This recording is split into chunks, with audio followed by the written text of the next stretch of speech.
بسم اللہ الرحمن الرحیم۔ محترم ناظرین، السلام علیکم۔ جنگ بدر کفر و اسلام کا مشہور ترین معرکہ ہے۔ 17 رمضان سن 2 ہجری میں مکہ اور مدینہ کے درمیان مقام بدر میں یہ جنگ ہوئی۔ اس لڑائی میں تعداد اور اسلحہ کے لحاظ سے مسلمان بہت ہی کمتر اور پست حالی میں تھے۔ مسلمانوں میں بوڑھے، جوان اور بچے اور انصار و مہاجرین کل مل کر 313 مجاہدین اسلام علم نبوی کے زیر سایہ کفار کے ایک عظیم لشکر سے نبرد آزما تھے۔ سامان جنگ کی قلت کا یہ عالم تھا کہ پوری اسلامی فوج میں 6 زرہیں اور 8 تلواریں تھیں اور کفار کا لشکر تقریباً 1000 نہایت ہی جنگجو اور بہادروں پر مشتمل تھا، اور ان بہادروں کے ساتھ 100 بہترین گھوڑے، 700 اونٹ اور قسم قسم کے مہلک ہتھیار تھے۔ اس جنگ میں مسلمانوں کی گھبراہٹ اور بے چینی ایک قدرتی بات تھی۔ حضور اکرم صلی اللہ علیہ وآلہ وسلم رات بھر جاگ کر خدائے عز و جل سے لو لگائے مصروف دعا تھے کہ الہی اگر یہ چند نفوس ہلاک ہو گئے تو پھر قیامت تک روئے زمین پر تیری عبادت کرنے والے نہ رہیں گے۔ دعا مانگتے ہوئے آپ کی چادر مبارک دوش انور سے زمین پر گر پڑی اور آپ پر رکت طاری ہو گئی، یہاں تک کہ آنسو جاری ہو گئے۔ حضرت ابو بکر صدیق رضی اللہ تعالی عنہ آپ کے یار غار تھے۔ آپ کو اس طرح بے قرار دیکھ کر ان کے دل کا سکون و قرار جاتا رہا۔ انہوں نے چادر مبارک کو اٹھا کر آپ کے مقدس کندھے پر ڈال دیا اور آپ کے دستے مبارک تھام کر بھرائی ہوئی آواز میں بڑے ادب کے ساتھ عرض کیا کہ حضور اب بس کیجئے، اللہ تعالیٰ ضرور اپنا وعدہ پورا فرمائے گا۔ اپنے یار غار صدیق جانثار رضی اللہ تعالیٰ عنہ کی گزارش مان کر آپ نے دعا ختم کر دی اور نہایت اطمینان کے ساتھ پیغمبرانہ لہجے میں یہ فرمایا کہ اب بھگائی جاتی ہے یہ جماعت اور پیٹھیں پھیر دیں گے۔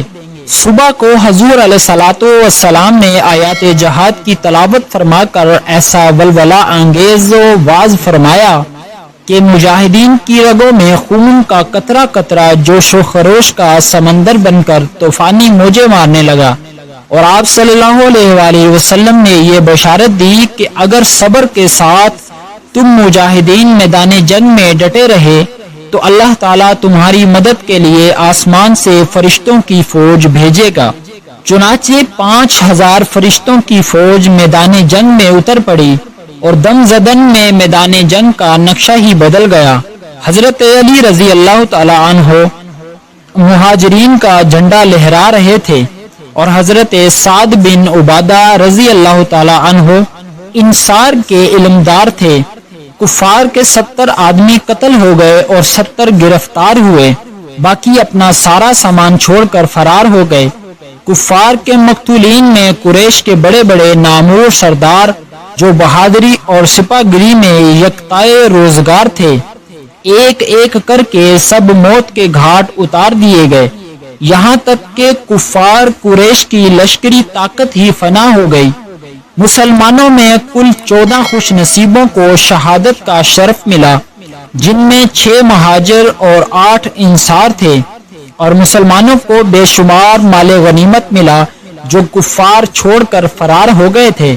اللہ تعالیٰ نے جنگ بدر اور فرشتوں کی فوج کا تذکرہ قرآن مجید میں ان لفظوں کے ساتھ فرمایا۔ ترجمہ: اور بے شک اللہ نے بدر میں تمہاری مدد کی جب تم بالکل بے سر و سامان تھے، تو اللہ سے ڈرو کہ کہیں تم شکر گزار ہو جب اے محبوب تم مسلمانوں سے فرماتے تھے کیا تمہیں یہ کافی نہیں کہ تمہارا رب تمہاری مدد کرے 3000 فرشتے اتار کر؟ ہاں کیوں نہیں، اگر تم صبر و تقوی کرو اور کافر اسی دم تم پر آ پڑیں تو تمہارا رب تمہاری مدد کو 5000 فرشتے نشان والے بھیجے گا، اور یہ فتح اللہ نے نہ کی مگر تمہاری خوشی کے لیے اور اسی لیے کہ اس سے تمہارے دلوں کا چین ملے، اور مدد نہیں مگر اللہ غالب حکمت والے کے پاس سے۔ جنگ بدر میں مسلمانوں کی تعداد اور سامان جنگ کی قلت کے باوجود فتح مبین نے مسلمانوں کے قدموں کا بوسہ لیا۔ اس سے یہ سبق ملتا ہے کہ فتح کثرت تعداد اور سامان جنگ کی فراوانی پر موقف نہیں، بلکہ فتح کا دارومدار نصرت خداوندی پر ہے کہ وہ جب چاہتا ہے تو فرشتوں کی فوج آسمان سے میدان جنگ میں اتار کر مسلمانوں کی امداد و نصرت فرما دیتا ہے، اور مسلمان قلت تعداد اور سامان جنگ نہ ہونے کے باوجود فتح مند ہو کر کفار کے لشکروں کو تہس نہس کر کے فنا کے گھاٹ اتار دیتا ہے۔ مگر اللہ تعالیٰ نے اس کے لیے دو شرطیں رکھی ہیں، ایک صبر اور دوسرا تقوی۔ اگر مسلمان صبر و تقوی کے دامن کو تھامے ہوئے خدا کی مدد پر بھروسہ کر کے جنگ میں اڑ جائے تو انشاءاللہ تعالی ہمیشہ ہر محاذ پر فتح مبین مسلمانوں کے قدم چومے گی، اور کفار شکست کھا کر راہ فرار اختیار کریں گے یا مسلمانوں کی مار سے فنا ہو کر فی النار ہو جائیں گے۔ پس ضرورت ہے کہ مسلمان صبر و تقوی کے ہتھیاروں سے لیس ہو کر خدا کی مدد کا بھروسہ کر کے کفار کے حملوں کا مقابلہ کرنے کے لیے میدان جنگ میں استقامت کا پہاڑ بن کر کھڑے رہیں، اور ہرگز تعداد کی کمی اور سامان جنگ کی قلت و کثرت کی پرواہ نہ کریں، کیونکہ فرمان خداوندی ہے کہ مدد فرمانے والا تو بس اللہ ہی ہے۔ سچ کہا ہے کہنے والے نے، کافر ہو تو تلوار پہ کرتا ہے بھروسہ، مومن ہو تو بے تیغ بھی لڑتا ہے سپاہی۔